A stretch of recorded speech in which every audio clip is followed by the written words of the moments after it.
buong puso kong binabati ng maligayang Pasko ang lahat ng parokyano ng Santuario del Santo Cristo on the solemn occasion of the birth of our Lord Jesus Christ, the King of Peace. Ilagay natin sa ating puso ang munting sanggol at gawing kabay ito sa ating pang-araw-araw na buhay, lalo na sa ating mga tahanan.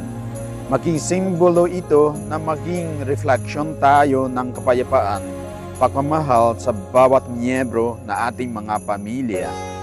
As a community, let us extend this peace to our neighbors. Let us strive to be peacemakers in our everyday interactions. Finally, let us pray for peace in our world.